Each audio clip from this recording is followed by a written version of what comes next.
Hello everyone. आज का हमारा जो टॉपिक है उसका नाम है एंटरप्रेन्योरशिप डेवलपमेंट।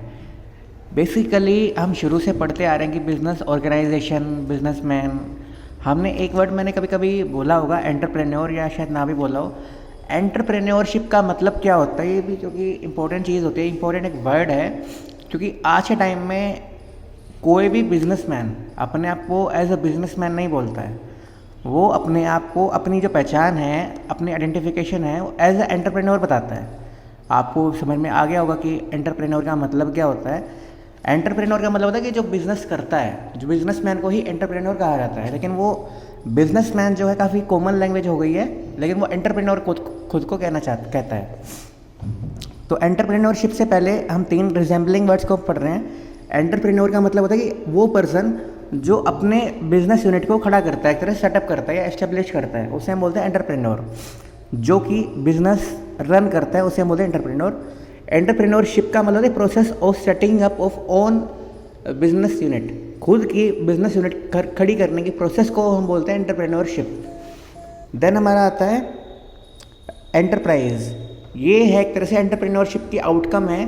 जो हमारी प्रोसेस थी एंटरप्रेन्योरशिप की, उससे जो हमारा बिजनेस है, बिजनेस को हम बोलते हैं एंटरप्राइज।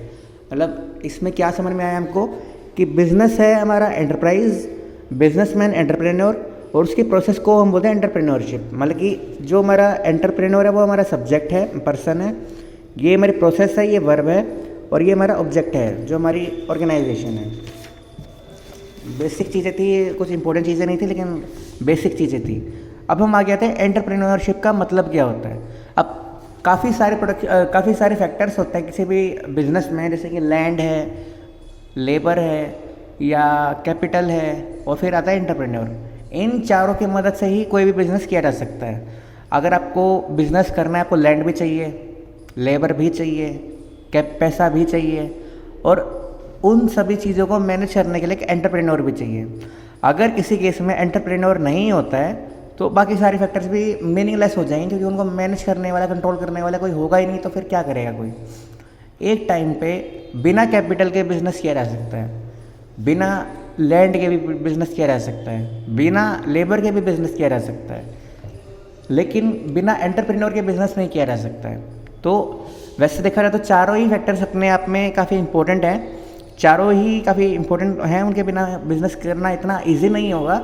किया जा सकता है लेकिन इतना ईजी नहीं होगा। कुछ बिजनेसेस आप सोचेंगे लैंड की ज़रूरत कैसे नहीं है।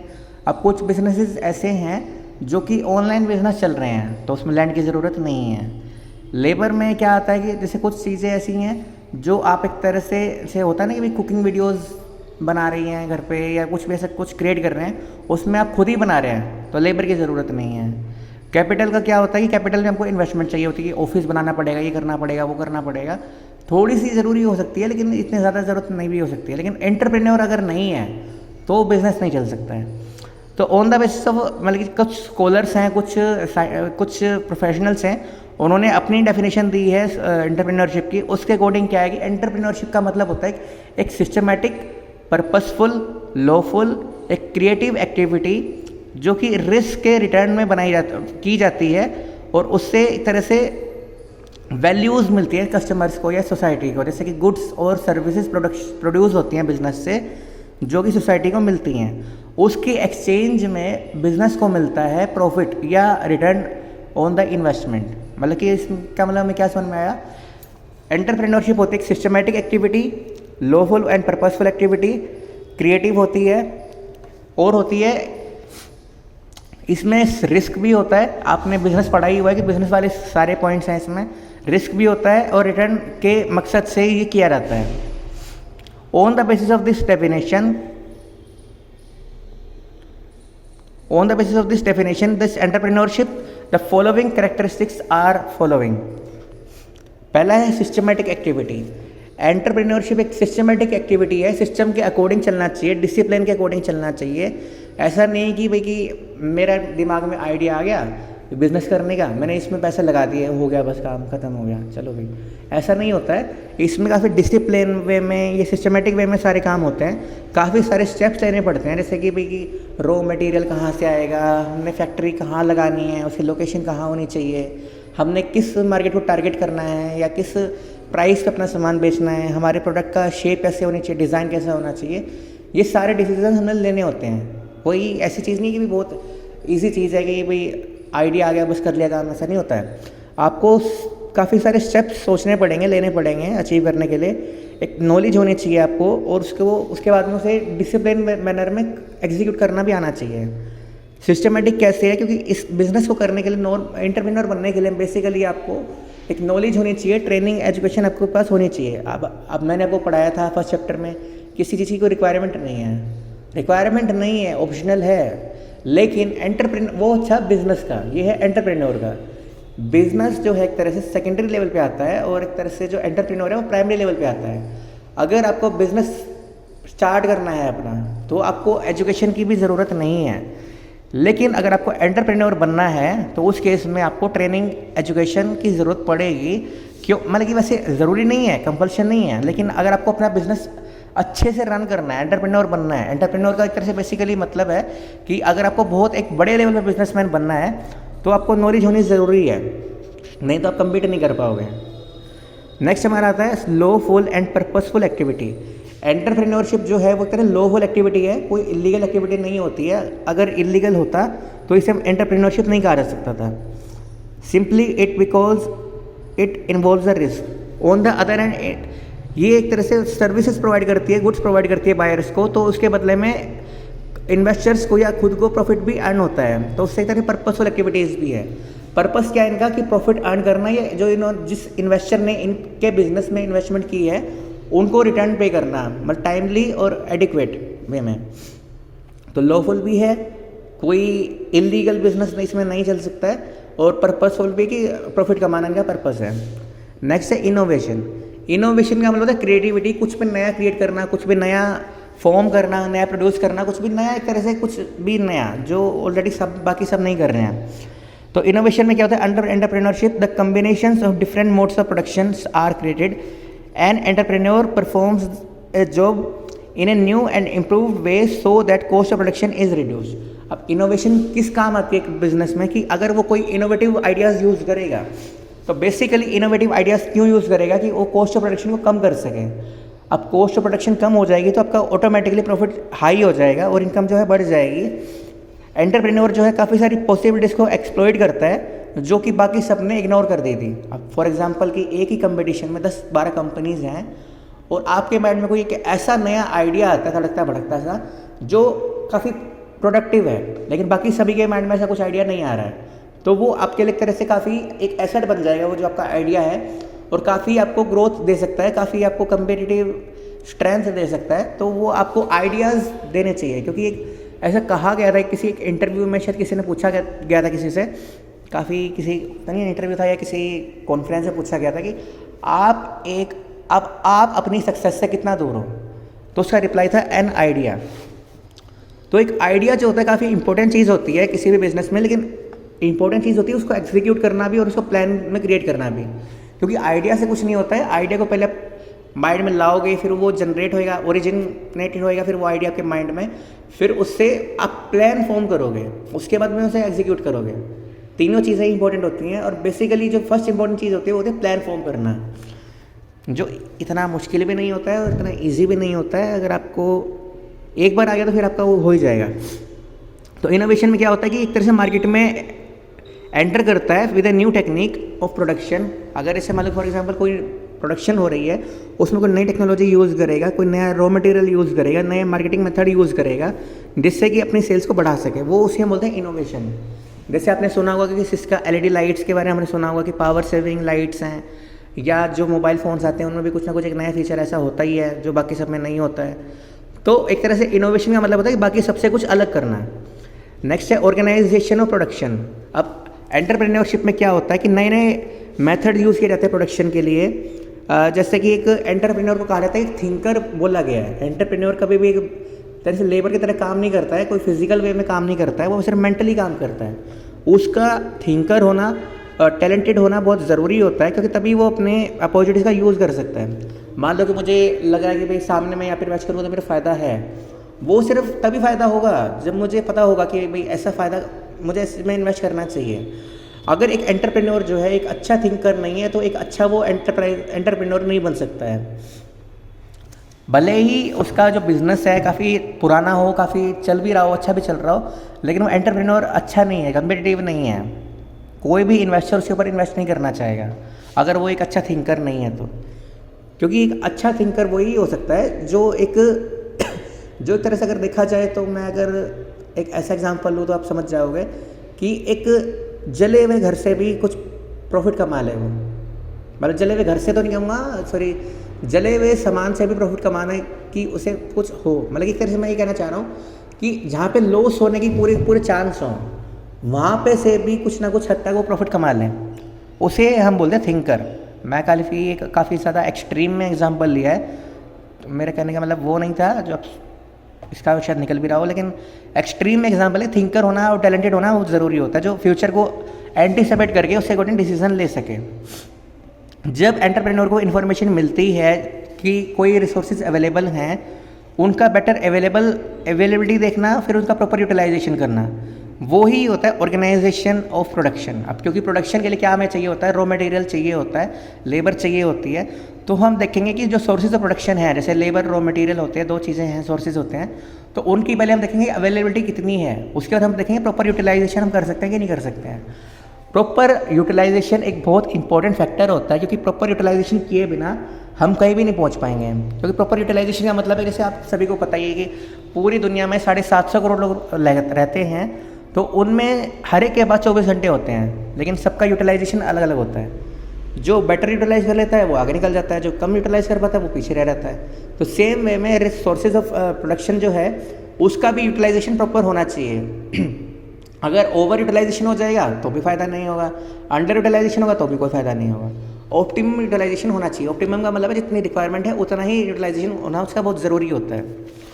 लास्ट पॉइंट है हमारा रिस्क टेकिंग। अब आपको पता ही है कि बिज़नेस में क्या होता है, रिस्क तो होता ही है, क्योंकि फ्यूचर इज़ अनसर्टेन। हम अगर प्रॉफिट कमाने के लिए बिज़नेस कर रहे हैं तो ऐसा तो है नहीं कि हमारा हर बार प्रॉफिट ही हो जाएगा या किसी भी बार प्रॉफिट हो जाएगा। लॉस होने के भी चांसेस होते हैं जो हम रूल आउट नहीं कर सकते हैं। तो एंटरप्रेन्योरशिप जो होती है हर तरह रिस्क से घिरी हुई होती है।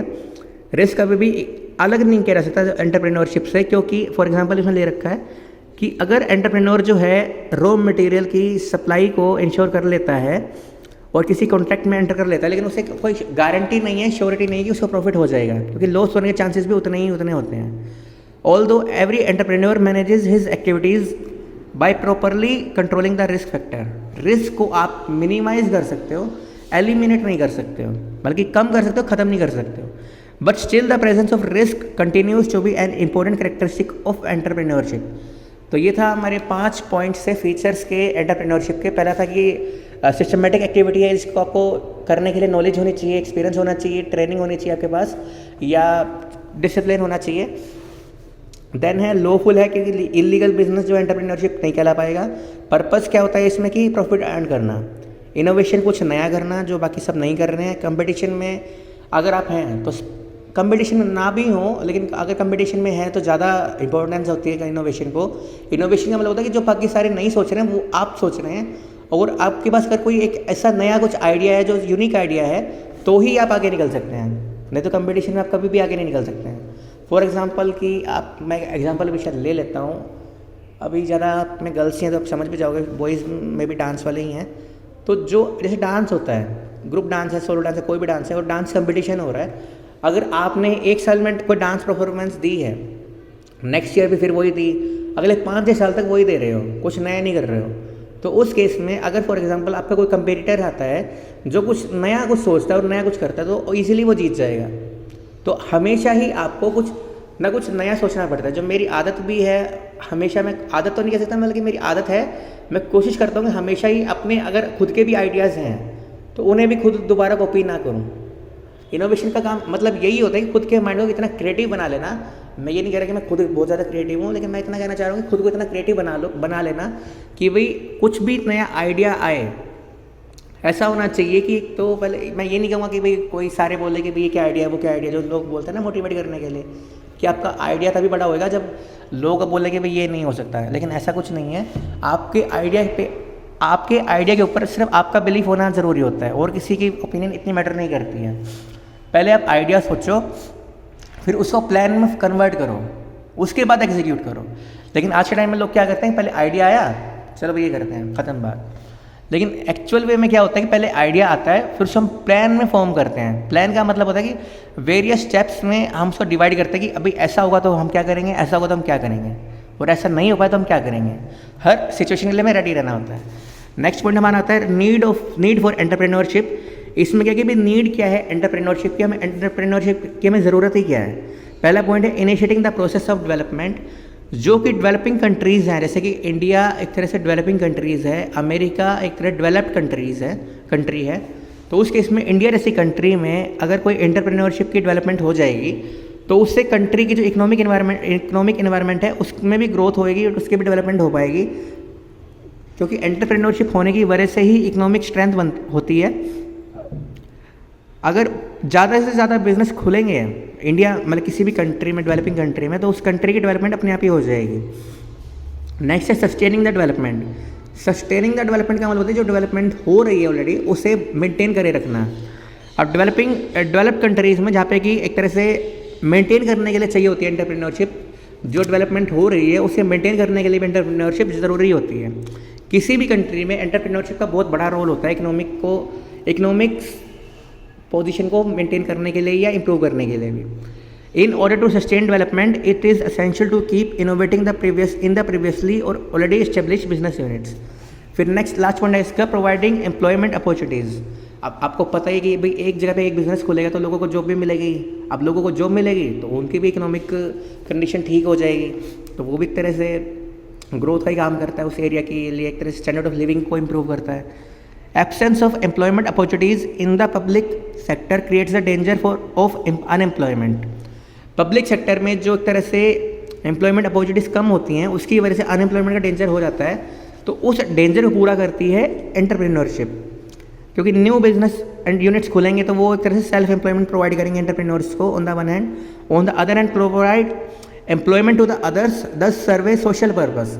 कि एंटरप्रेन्योरशिप का मतलब क्या होता है कि जो बिजनेस कर रहा है पहले सबसे पहले तो कि क्या है कि उसी को खुद को ही सेल्फ एम्प्लॉयमेंट का एक काम मिल रहा है और वो बाकी कुछ और लोगों को भी जॉब दे रहा है। तो ये था नीड क्या है एंटरप्रेन्योरशिप की, वो एक तरह से किसी भी कंट्री की, डेवलपिंग कंट्री की इकोनॉमिक पोजीशन को इम्प्रूव कर रहा है, डेवलप कंट्री की इकोनॉमिक पोजीशन को सस्टेन कर रहा है, मेंटेन कर रहा है और एम्प्लॉयमेंट अपॉर्चुनिटीज़ प्रोवाइड कर रहा है। नेक्स्ट है हमारा प्रोसेस ऑफ एंटरप्रेन्योरशिप डेवलपमेंट। ये हमारा लास्ट पॉइंट है एंटरप्रेन्योरशिप का, ये आज ही करना पड़ेगा क्योंकि ये थोड़ा एक पेज का ही है, छोटा सा ही है, बड़ा नहीं है। एंटरप्रेन्योरशिप अपने आप ही ऑटोमेटिकली पैदा नहीं होता है, इसके लिए दो फैक्टर्स इंपॉर्टेंट होते हैं। पहला है एनवायरमेंटल फैक्टर्स, देन है इंडिविजुअल फैक्टर्स। क्योंकि अगर एनवायरनमेंट में किसी चीज़ की कोई नीड होगी तभी वो इंडिविजुअल उसके ऊपर काम करना चाहेगा, बिजनेस करना चाहेगा। और अगर इन्वायरमेंट में नीड है और इंडिविजुअल जो है विलिंग भी है और कम्पिटेंट भी है तभी वो बिजनेस करेगा। ऐसा नहीं कि आप किसी को फोर्स करोगे भाई तू बिजनेस कर, ऐसा नहीं हो सकता है। तो ये बेसिकली दो प्रोसेस होती हैं, इसमें दो प्रोसेस में रोल होते हैं, दो इंपॉर्टेंट फैक्टर्स होते हैं, इन्वायरमेंट एंड इंडिविजुअल, जिनके बेसिस पे एंटरप्रेन्योरशिप होती है। इन दोनों के बेसिस पे एंटरप्रेन्योरशिप फॉर्म होती है। यहाँ पे इन्वायरमेंट का मतलब है कि इकोनॉमिक इन्वायरमेंट जो होता है। अब इन्वायरमेंट में बेसिकली ऐसे काफ़ी सारा होता है बिजनेस का, पॉलिटिकल इन्वायरमेंट है, सोशल इन्वायरमेंट है, लीगल इन्वायरमेंट है, टेक्नोलॉजिकल इन्वायरमेंट है, और भी काफ़ी सारे इन्वायरमेंटल फैक्टर्स होते हैं। रॉ मटेरियल नहीं मिल रहा या ये नहीं मिल रहा, वो भी सारे इन्वायरमेंटल फैक्टर्स ही हैं। लेकिन यहाँ पे हम बात कर रहे हैं इकोनॉमिक इन्वायरमेंट की, एक ही फैक्टर की हम बात कर रहे हैं इन्वायरमेंटल के। It is related to the economic development of the country. Economic development जो होती है और जो एंटरप्रेन्योरशिप होती है काफ़ी क्लोजली लिंक होते हैं, जो हम यहाँ पे पढ़ भी चुके हैं। अगर एंटरप्रेन्योरशिप एक तरह से ट्रिगर करती है इकोनॉमिक डेवलपमेंट को किसी भी कंट्री की, या सस्टेन करने में भी हेल्प करती है, तो काफ़ी रिलेटेड है ईच अदर से, मतलब एक दूसरे से।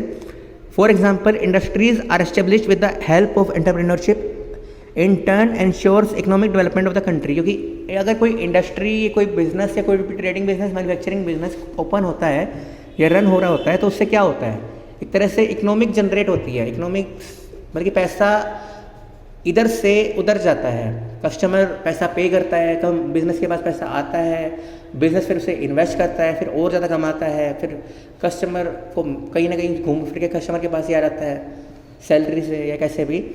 तो एक तरह से इकोनॉमिक जनरेट होती है। तो ये काफ़ी इंपॉर्टेंट चीज़ है, इन्वायरमेंट फैक्टर्स का भी काफ़ी बड़ा रोल रहता है बिजनेस एंटरप्रेन्योरशिप में। क्योंकि in this way process moves on and their relationship can be based on this way कि इन्वायरमेंटल फैक्टर्स में कौन कौन से ऐसे फैक्टर्स होते हैं, कौन से करेक्टरिस्टिक्स होते हैं इकोनॉमिक इन्वायरमेंट के जो कि एंटरप्रेन्योरशिप में हेल्प करते हैं। पहला है इकोनॉमिक सिस्टम की किसी भी कंट्री का इकोनॉमिक सिस्टम है क्या, मिक्स्ड इकोनॉमी है, कैपिटलिस्टिक इकोनॉमी है या कम्युनिस्ट इकोनॉमी है। ये मैं आपको बताऊंगा अभी 6th पॉइंट में क्या होता है। स्ट्रॉन्ग इंफ्रास्ट्रक्चर का मतलब होता है कि वहाँ पे की जो एक तरह से लैंड बिल्डिंग या फ्लाईओवर्स रोड्स वगैरह हैं वो कितना अच्छा है, कितना अच्छा इंफ्रास्ट्रक्चर है उस कंट्री का।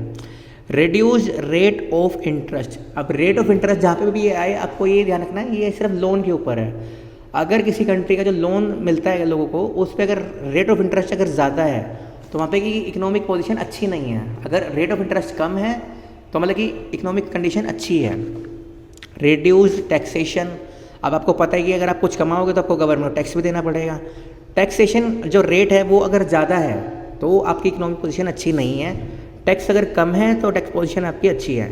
मॉडरेट इन्फ्लेशन, अब 2 वर्ड हैं ये आपके। इन्फ्लेशन का मतलब होता है महंगाई या राइजिंग प्राइसेस। मॉडरेट का मतलब है कम होना। अगर इन्फ्लेशन काफ़ी कम है तो आपकी इकोनॉमिक पोजीशन अच्छी है, क्योंकि महंगाई जब हो जाएगी तो डिमांड भी कम हो जाएगी, सेल्स भी कम हो जाएगी, इनकम भी कम हो जाएगी, फिर प्रोडक्शन भी कम हो जाएगी, फिर इकोनॉमिक पोजीशन भी आपकी डिक्लाइन होने लग जाएगी। फिर हमारा आता है कैपिटलिस्टिक इकोनॉमी। कैपिटलिस्टिक इकोनॉमी में क्या होता है, जो आप एंटरप्रेन्योरशिप बिजनेस करना चाह रहे हैं वो आते हैं कैपिटलिस्टिक इकोनॉमी में, जो बेसिकली अमेरिका है जो है एक तरह से कैपिटलिस्टिक इकोनॉमी है। एक कंट्री कुछ होती है जिसमें कम्युनिस्ट इकोनॉमी फॉलो की जाती है, जैसे कि बेसिकली मेनली चाइना है जिसको हम बोल सकते हैं। वहाँ पे क्या होता है कि जो गवर्नमेंट है वो ही बिजनेस करती है हर चीज़ का। जैसे इंडिया में खाली एक मिक्स्ड इकोनॉमी है, इंडिया में पब्लिक सेक्टर भी है, प्राइवेट सेक्टर भी है, दोनों ही हैं। तो इंडिया एक तरह से मिक्स्ड इकोनॉमी है, कैपिटलिस्टिक इकोनॉमी नहीं है, लेकिन कैपिटलिस्टिक इकोनॉमी की तरफ बढ़ रही है और काफ़ी ज़्यादा आगे आ भी चुकी है। ऐसा नहीं कि भी सिर्फ मिक्स्ड इकोनॉमी ही है, कैपिटलिस्टिक इकोनॉमी ज़्यादा है। मतलब अगर मिक्स की अगर हम बात करें तो रेशियो कैपिटलिस्टिक की ज़्यादा है। नेक्स्ट है availability of individuals opting for entrepreneurship career, कि कितने ऐसे इंडिविजुअल्स हैं जो एंटरप्रेन्योर बनना चाहते हैं, ये भी इंपॉर्टेंट होता है। अब नेक्स्ट हमारा इंडिविजुअल फैक्टर्स में क्या क्या इंपॉर्टेंट है हमारा। अब इंडिविजुअल में 2 चीज़ें होती हैं, कॉम्पिटेंसी और विलिंगनेस, कि भाई मैं बनना चाहता हूँ या नहीं बनना चाहता और मेरे में काबिलियत है कि नहीं है। दोनों ही इंपॉर्टेंट फैक्टर्स होते हैं किसी भी इंडिविजुअल में। ये ग्राफ से आपको समझ में आ जाएगा। यहाँ पे है विलिंगनेस लो टू हाई, यहाँ पे कॉम्पिटेंसी लो टू हाई। अगर किसी में कॉम्पिटेंसी भी 0 है, विलिंगनेस भी 0 है, तो वो सेम बोलते हैं नॉट रेडी एंटरप्रेन्योर, कि वो एंटरप्रेन्योर बनने के लिए रेडी नहीं है। मतलब क्या है, this is a condition in which a person lacks both the competency and willingness to do something. वो एक तरह से कोई एंटरप्रेन्योरशिप में एंटर नहीं कर सकता है, क्योंकि उसके पास ना विलिंगनेस है, ना ही वो उसमें कोई काबिलियत है, ना ही वो बनना चाहता है। तो वो एक तरह से ऐसा पर्सन है, हम सिर्फ दीवार में सिर मार रहे हैं, वो कुछ नहीं करेगा। नेक्स्ट हमारा आता है पोटेंशियल एंटरप्रेन्योर। उसके पास कॉम्पिटेंसी है लेकिन विलिंगनेस नहीं है, विलिंगनेस लो है उसमें। तो मतलब क्या होगा कि वो कर सकता है लेकिन वो करना नहीं चाहता है। ऐसे लोग होते हैं जो बेसिकली हो सकता है कि शायद वो क्लियर नहीं है मेंटली कि भी वो क्या करना चाह रहे हैं, उनके पास क्लियर आइडिया नहीं होता है, तो उन्हें बोलते हैं पोटेंशियल एंटरप्रेन्योर, कि वो बनेंगे तो अच्छा एंटरप्रेन्योर बन सकते हैं। पोटेंशियल में क्या होता है कि इन दिस कंडीशन कॉम्पिटेंसी है लेकिन विलिंगनेस नहीं है, अगर वो विलिंगनेस क्रिएट कर ले अपने अंदर तो वो एक अच्छा एंटरप्रेन्योर बन सकता है। नेक्स्ट हमारा था eager entrepreneur. And eager entrepreneur का मतलब, एगर का मतलब होता है कि वो बनना चाहता है, उसके पास विलिंगनेस तो है लेकिन कॉम्पिटेंसी नहीं है। अगर वो सीख सकता है तो बन सकता है।